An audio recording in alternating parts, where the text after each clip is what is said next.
talking about the future of retro gaming, where it's at, and how something like FPGA and especially the Mister is probably going to be the future of all retro gaming. I haven't heard of Mister. I know that. It's an open source project that uses, hold on, I have it brought up on a page here. It uses the DE10 Nano. So a reasonably standardized universal product?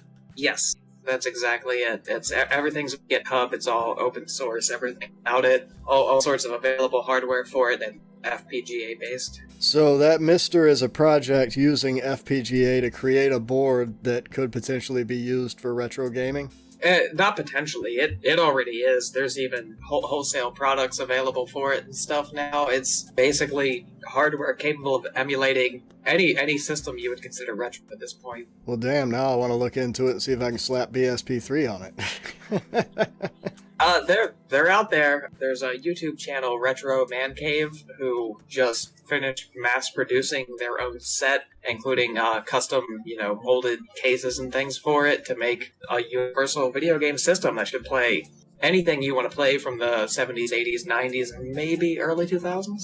That would be something else if it could do early 2000s. That's rough to try and emulate. GameCube is manageable. PS2 gets a little bit harder. I find it amazing, continually amazing, at just how difficult it is to take what we now think is a primitive system and try and run it within another system. Yeah, somehow you would think that would be easier on modern hardware, but for some reason it takes all the resources of modern hardware, all the resources of the older hardware, and then more. The FPGA you were mentioning. Now, I know that's a programmable IC, a programmable microprocessor. Is that something that they literally try and build the original CPU for the system in, somewhat physically with the actual microcode, or is it something that they kind of still have to emulate with? I'm by no means full versed in any of this, but from my understanding, both or either, depending on what you're going for, since FPGA could be programmed to be nearly anything, and that's why it's going to end up... It can replicate or emulate custom chips. But it sounds like something that could go either way. It comes down to how much time and effort they want to put into it and how much money they got to see whether they can go what could be described as hardware and what could be described as just microcode. Yeah, it could very well be. It does seem... It should at least be able to play a lot of the things that standard emulation wasn't able to. There's tons of games that used, again, we talked about previously, those quirks in the hardware and stuff like that you can kind of like faux replicate with an FPGA. Yeah, you did mention that. Is that what's powering these systems that come with a billion games on them that they're not supposed to have and stuff like that? No, those are still some weird form of, NES on a chip or a Famicom on a chip, which have been around since probably late 80s, early 90s. Probably late 80s, yeah. I find some of those damn things fascinating because some of them aren't too much thicker than a credit card and they're about the same size. I know I watched this show on YouTube called Dope or Nope. They review weird Wish products and Amazon stuff and do a bunch of other crap too. But they brought a couple of those things on and they were obscenely tiny. Yeah, I'm thoroughly impressed with some of the stuff that's capable of being made now. I bought a couple of... It's called Block Game, but it's Tetris, but it's a little LCD keychain game. I bought 9 of them. When I bought them, I think they came out to something like 90 cents a piece. Like, they use 2 357 button cell batteries. That's amazing to me, and I look at those things and I think, yeah, okay, they're kind of questionable from a legality perspective, but on the same token, like, you could do a lot with that crap. Some of these indie developers and stuff, why don't they release on that hardware as well as some software? Because a lot of the games they make let's face it, they could run on that thing. Yeah, I don't know if you've ever used like itch.io, but a lot of people make, their games, a lot of indie devs make their games free. So it's like, if you're going to do that, you could definitely make the ROMs compatible with these kinds of systems. It very least spread word of mouth. I don't see why not, and there's programming languages that'll work just fine on x86 and work just fine on stuff like that too, and they could have some nice hardware releases to bolster their sales and stuff and get some more interest. Yeah, definitely. Honestly, I'm still surprised that we don't give out games and music and things like that on micro SD cards or anything. I always imagined that's kind of how the future would be. Well, I'll tell you something. I wish they would just stick to SD cards, but I understand what you're saying. I remember when which Nintendo system used those cards? The Wii would probably be the first one that used it for storage.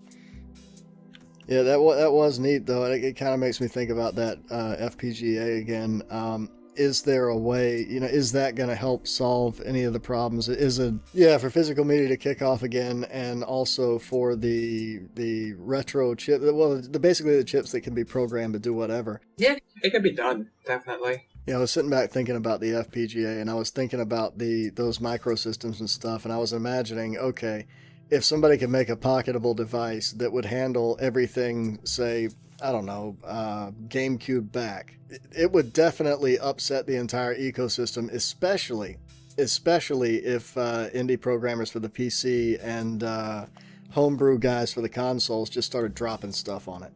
I think that would be the real game changer, is Indian homebrew folks jumping on the bandwagon. As cool as it is to, say, get somebody's homebrew cart, and I would still love that. Somebody sent me a demo version of their Game Boy game on a cartridge, and it's super cool. Vumal Ramirez sent me a copy of his Game Boy game, Lonely Night, which is super cool, and I've definitely enjoyed it, so it was well worth checking out. I'll have to look that up and see about that, because it's got a cool title, and if you like it, it must be pretty damn interesting. It's like Silent Hill meets Sweet Home. Gee, that doesn't sound at all too scary to play at 3 a.m. It's a little like it's not like jump scare frightening, but it's got an overall like sense of dread throughout the game that just like it's all darkness. It's all at night. The enemies are very odd. The game is a little cryptic. You have to find things, you experiment, you figure out what they do, like a point-and-click adventure. It's a solid game. I only have the demo version, so it's not like a full version of it or anything. But I really enjoyed it. Again, I'd love to see the finished product. Almost reminds me of, I know it's different, but it almost reminds me of System Shock 2 in a way. That was scary as hell, and it was kind of point-and-clicky. That's a good game, yeah. Great game. That's like Event Horizon. People say, oh, this new game or this new movie is scary. All right, fine. Get drunk, watch Event Horizon at 3 a.m. by yourself on a stormy night. See how that works out for you. Or play System Shock 2. It sounds like the game you're talking about can have that effect, especially if it requires more imagination. Yes, it's done very well. It's very cryptic, it's very fun, very Lovecraftian sense of dread the whole time, which I'm super into, I love. Yeah, I think I should probably finally read the everybody's always going on about the Lovecraft stuff, and I have no fucking clue what they're talking about. And I do like that when reality gets twisted, it's one of the reasons I like the biblical stuff, because they talk about the angels, and I'm trying to imagine this guy seeing a fourth or fifth dimensional being and what it would do to his mind. Oh boy, I have a book for you then.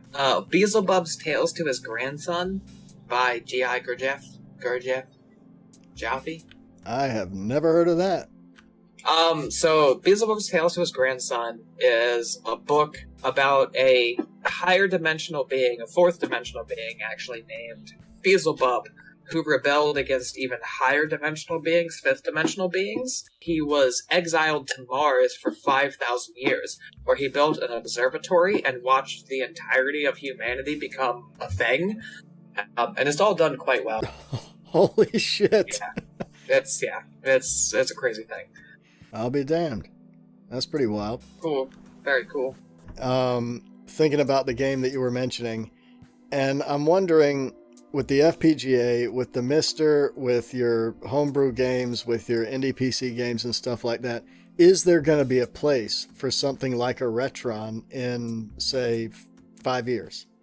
In 5 years, absolutely, because there's people that still have cartridges, me included. Part of the reason that I think FPGA and the Mister are the future of retro gaming is the hardware is going to break down, but that's going to be systems first. They're under load, they require specific power adapters. If you don't get just the right voltage and amperage, you're going to kill a chip, maybe not a few times, but eventually it's going to run hot enough that it's going to short out. Games, on the other hand, cartridges are plentiful. There's, several cartridges per system, certainly several hundred cartridges per system out there that was sold.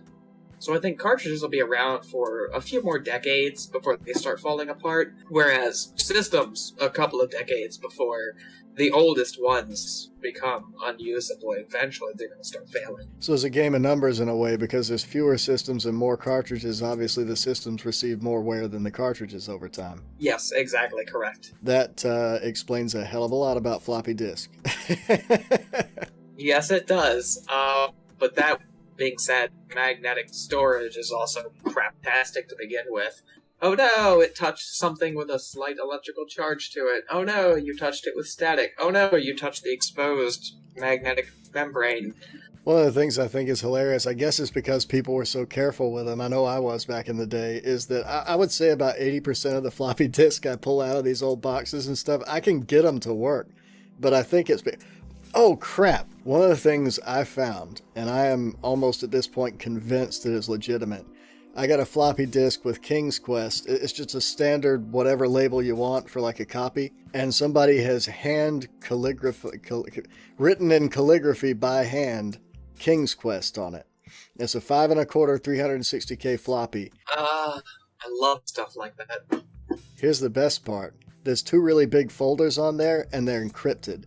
And I'm wondering if this is actually some copy that was passed around the office for testing or something like that. Interesting. That does seem like an excessive amount of effort, but considering what fans do, I wouldn't be surprised if it was fan-based. But yeah, that's interesting. I'd love to know what's on that. Oh, as soon as I get that 5150 put together, which I've got the parts and they're ready to go, yes, I'm going to crack that. Do it. I'm so jealous, though. Yeah, I'm wondering what the hell I'm going to find, but it's kind of like that, the magnetic stuff from earlier. You know, here I've got this old floppy disk with encrypted files on it, and it's reading just fine. It is reading just fine, but like I was saying, it probably has something to do with the fact that people were really careful with them. Back then, yes. Back then, floppies were stupid expensive. So, like, 5 1/4, while they do have a problem demagnetizing over time, they were much more cared for than, say, 3 1/2s in, like, the late 90s, early 2000s. Well, they were, to be fair, floppy, which kind of made them feel a little on the more fragile side. They are, and they do, and I've definitely tried to take care of mine,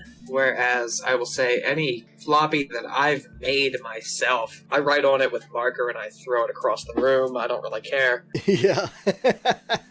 You ought to see the crap I do over here. You know, people will buy, well, this is just the truth. Everything I get, all this electronic crap I get, it comes in full of mouse piss, nicotine that's thick enough that you can scrape it off. Yep. And, I'm just doing whatever I have to do, being aggressive, hosing things off, scrubbing off motherboard. I like to hose off chairs. Chairs are something that need to be hosed off on occasion, but sometimes I paint cardboard boxes. And when I paint cardboard boxes, I paint them in monochrome. Because monochrome is the only way to make a film in 2004. It's not 2004. Monochrome is the only way to make a film in 2012. Don't tell me what year it is again. I have a radio show on the YouTubes, and on that radio show I tell you frequently at specific intervals that are calculated according to things called with brushes, getting the pressure washer out and stuff, and then somebody pays $2,000 for it. Yep. I have used hoses to clean plastic shells of computers. Oh, did I tell you which games I ordered for the Retron for Sega? You mentioned a couple, but I don't know if you listed everything. Well, I did get the Jurassic Park side-scroller. We've got that. We need to play that. Yeah, I also want to get the, when I get my Sega CD up and running, I want to play that one too. And I picked up Sonic Spinball and Shining in the Darkness. One thing I wanted to get Sonic 3, but that thing it's not expensive, but it seems a little hard to find. Yeah, again, it's one of those ones that I don't think came as a pack-in. So like Sonic 1 and 2, I have a not-for-resale copy of both of those, which means they came bundled with the system. Yeah, those are super common. There's at least a 2-to-1 ratio of systems to cartridges for that, because it became the pack-in after Altered Beast with the Sega Genesis. and then for the people that didn't get the pack-in or had older Segas, they could buy Sonic 2 or whichever, so... I have not played Altered Beast since I rented it at Blockbuster. I have the Sega 6-pack, which is Sega's 6 most popular games with one cartridge. A also not for resale copy, officially licensed multi-cart. I'll be damned, that's probably worth something. Holy crap. I noticed you put up a video with that Circus Charlie game. Do you know anything about that? Oh yeah. It's a fantastic game. It's one of Konami's best platformers from the era, which would have been, early 80s. It was an arcade game first. So, and then Famicom came out in 83. I think Circus Charlie's closer to 85 on console, but I might be wrong. Damn, I didn't know the Famicom was around at that point. Yeah, Famicom in Japan in 83, the United States got the NES in 85. So by then there was already a pretty robust library to bring over. If that came out in 83, it's no wonder it shook the damn world. Oh yeah, Circus Charlie and Famicom rather it was so different from everything else that played video games. It had colors, it had sprites, it had scrolling backgrounds. Not quite parallax scrolling, but scrolling backgrounds. Yeah, it was fantastic. Parallax scrolling makes everything better, in my opinion. Yes, it looks so good. What did I just play? Played something that has like 3 layers of parallax scrolling. The foreground, 3 other backgrounds, and it just looks so good, so good. I think even to this day, because we don't really see it anymore, but even to this day, it adds epic to anything. Like the dumbest thing in the world you're doing, it just makes it so much more epic. It really does. It adds such a unique depth of field, I guess is the way to put it. For some reason or another, it reminds me, it must have been Phantasy Star or the early Final Fantasy game. I don't know, but there was the battle screen that popped up. They would have fast parallax scrolling in the background, and it's like all of a sudden, holy shit, I'm fighting, this is awesome. That would have been later on, because parallax scrolling I don't think happened until at least the 16-bit era, which at earliest would have been 87 if you counted the PC engine, 88 for the Sega Genesis, and 90 for the Super Famicom. At one point, damn, I read an article, it mentioned the first game anybody had heard of anyway that used parallax scrolling, but I cannot remember which game it was. I can't remember. Yeah, I'm not sure myself. I know one of the things that set, and I get it, in some ways uses some of the same tech, some of the same ideas. One of the things that set those Sega arcade cabinets and early games aside, was the sprite scaling. The fact that it could scale those sprites so damn fast, and you could get games like the game where you drove the Corvette around, Afterburner. At least we can remember that one. You can get Afterburner. Yep. And at that time, I don't think any other system could pull that off quite as fast, or at least playably. No, it would have been Sega. That's one thing Sega did well. Sega was always technically incredible, the stuff they did, and they made a few sacrifices. Like the Sega Genesis color palette is bleh compared to the Super Nintendo, but the Sega Genesis capabilities are so much better. The sound is so much better, but it didn't look as good. It looked brown. Kind of like in the early days of 3D accelerators, you had the 3DFX Voodoos, which had a very low color palette compared to everything else, but they just screamed. See, I know this from YouTube videos and things I've read and watched, but I have no first-hand experience with that kind of stuff. I didn't use computers until the late 90s and didn't own one until almost 2004. That's all right. That's when it became less of a pain in the ass anyway. Yeah, Windows XP was pretty amazing, wasn't it?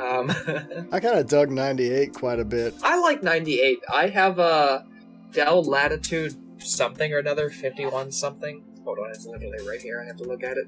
No, it's an Inspiron 2500. I love those damn names they used to come up for Inspiron. Really? Yeah. Latitude, Inspiron, Dimension. Oh yeah, I was about to say 15 more we can't think of, but you just threw out Dimension. When I bought it, it was running Windows 2000, which is apparently what it's supposed to run, which was actually pretty cool, and it worked well for a lot of things, but it couldn't run the games that I wanted, cough, Fallout. So I had to downgrade it, and by that I mean upgraded it, to Windows 98? 98 was like 95, but it had extra features, and in my experience, which is admittedly anecdotal, it felt faster. Again, I have very, very little experience with Windows 95, so I can't speak for any of that. Windows 98, someone who uses a modern Windows operating system, it's not far off. I can still bumble my way around even if I've never used it before. Yeah, it's still very intuitive, and if you've used a lot of modern stuff, well, it's like I was saying with the recording and all the OBS and stuff like that, you can do everything on Windows 98 that you can do on a modern machine, but easier because there's not so much crap in the way. That is very true. I have a 20 gigabyte hard drive in there, and this thing has probably about 24 games on it, and I still have about 9 gigabytes left after the operating system and games. Well, just the other day, I wished I had 9 gigabytes available. I'm actually wondering if it'd be worthwhile to throw XP on it. It's Pentium 3 166, is that right? No, it's a 900 megahertz Pentium 3 with 512 meg of RAM. It should run it. It should run it just fine, especially if you tweak XP. Okay. I mean, I have my XP machine already, and that's maxed out. 4 gigs of RAM, 1 gigabyte video card, AMD Athlon X2 Plus. Well, I was running I'm staring at a machine right now. I was running XP on it had an Athlon Thunderbird on it. So yeah, it'll probably run on what you got. Okay, cool. I don't know if I need another XP machine. I do kind of like having the Windows 98, but if I reinstall it, then I have to do Windows 98, but then I have to do Service Pack 2 and then unofficial Service Pack 3. Yeah, I forgot about that. Damn. Yeah, that's the thing. Yeah, which at least gives me USB support, like USB 2.0 support, so I can move files through flash drive. If not, then I have to use my zip disks. I don't like using zip disk. I love zip disks. I have 2. I have a USB zip drive, and I have a parallel zip drive, and I have 1, 2, 3, 4 disks. Oh, they're cool, and I kind of like the form factor, the industrial design, the fact that iOmega kind of went balls out on the just the overall physical quality, even if they had, some reliability hiccups. I like them, but somehow using them just doesn't feel right to me, which is funny because I believe you can boot off of the damn things, can't you? I mean, maybe I should mess with them more. Maybe I should put one in one of these rigs. You can, and they can be used as a substitute hard drive over parallel. Yep. You have to pay the developer for it, and it's like $12. It's not much. It's like €9 or whatever. But somebody in Germany wrote a program, and I have a copy of it because I bought it, that lets you use them as a hard drive on DOS over parallel. Oh, no, I was just going to say that I went through a lot of hell one time trying to figure out, there was a weird system I had, and I was trying to find out. It would not, it claimed not to accept a hard drive beyond a certain size, and I was like, can I just format one down? Because I had something, it was a huge drive, but I was able to get it, anyway, it worked. Yeah, I was gonna say, yeah, if you format it to a low enough capacity, eventually it will work. You're wasting the entire drive, but yeah, it'll work. But I have a Sharp PC 7000, which is 8086 with a 8087 math coprocessor and 704K of RAM, which is really stupid high for its era. Oh yeah, and an 8086, people think 8088s are kind of all that was around, but 8086 is pretty quick. And they're better because they ran at 10 megahertz as opposed to the 4.77.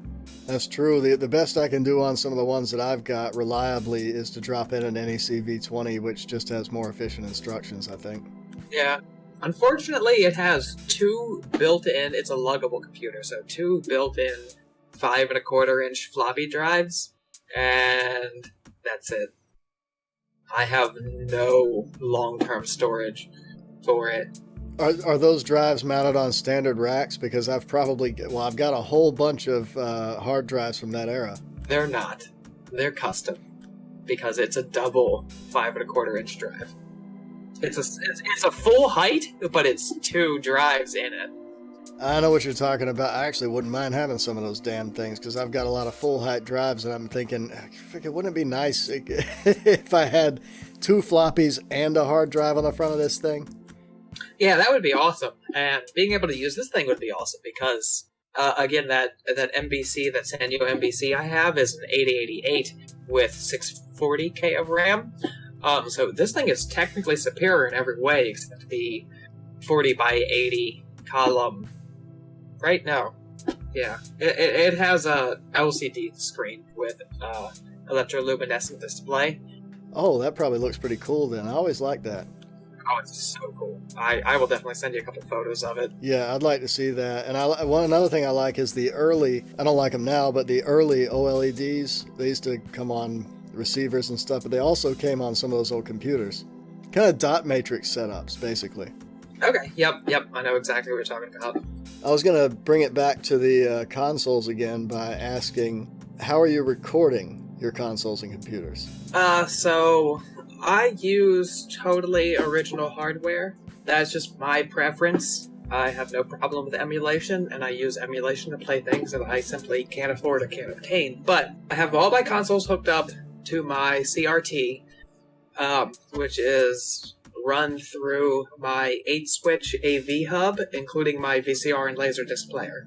My VCR also has 2 extra composite inputs, so I have 10 in total. That is split.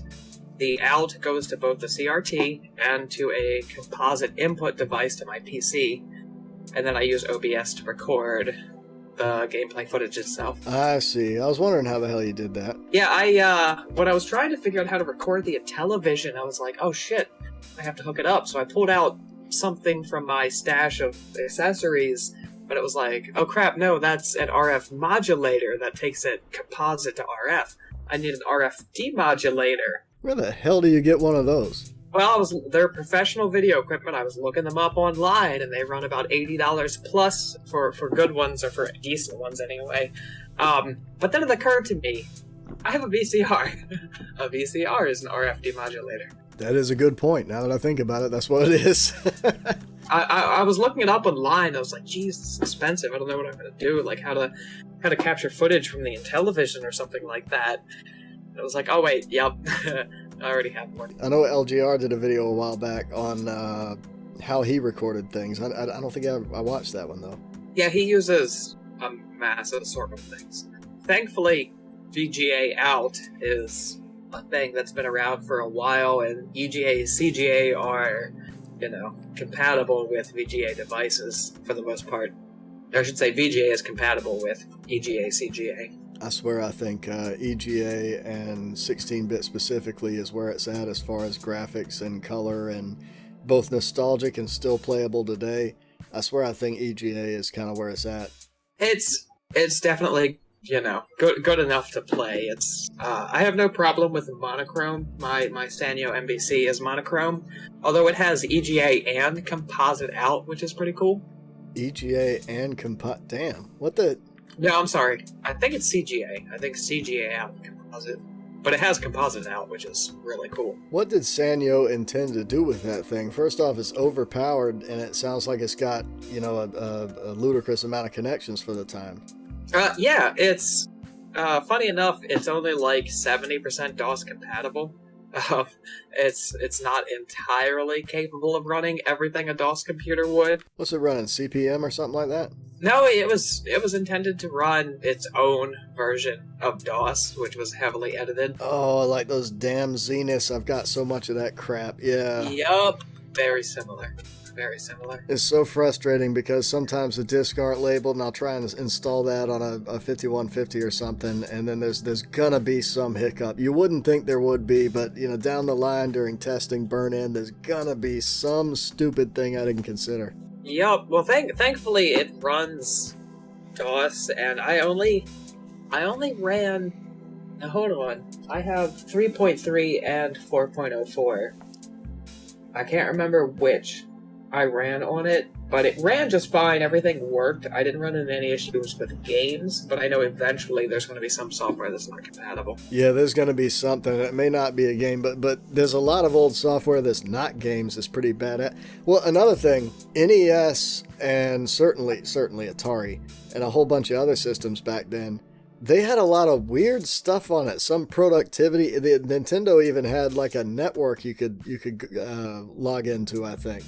The original Famicom had a cable network that allowed you to do things like check your bank account, check stocks, check the news and weather, and of course gamble on horse racing. Well, it'd be nice to have a day, wouldn't it? You get a lot of trouble. Japanese love their horse racing. The same thing continued into the Super Famicom, and I believe the N64.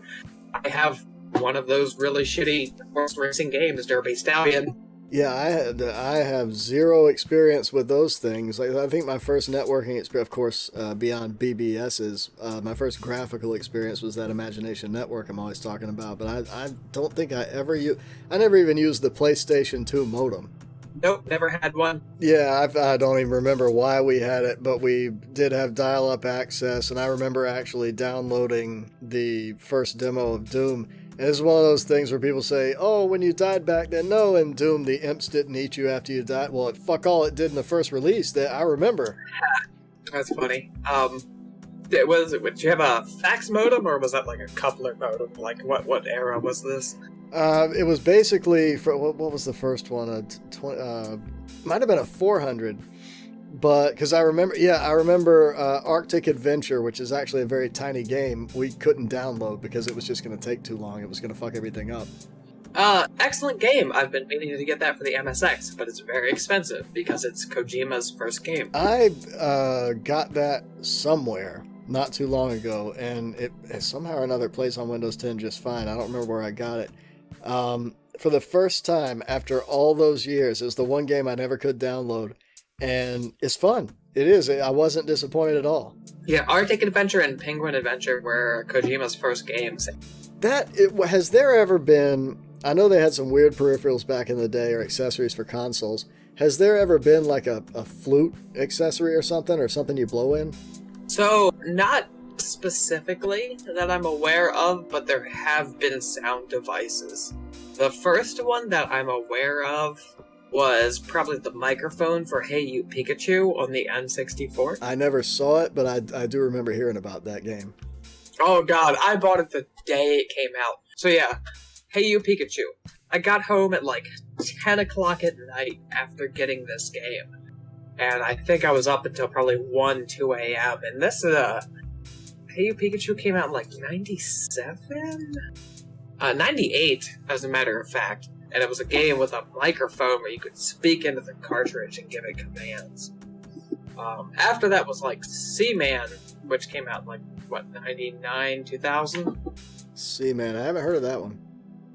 Leonard Nimoy does the voice of the fish creature? That sounds like worth playing just to hear Leonard Nimoy. Yes, it is. It's like a sim game where you raise a tadpole up until like an amphibian, and it goes through evolutionary stages, and it's voiced by Leonard Nimoy, and it's super sarcastic. I'll figure out some way to play it, because that does sound interesting. That reminds me of a couple of ideas back then. Did that Pikachu talkie thing work? Yes, it did, quite well. It was geared towards children, so they pitched the microphone higher. You have to talk like this in order for the microphone to understand you.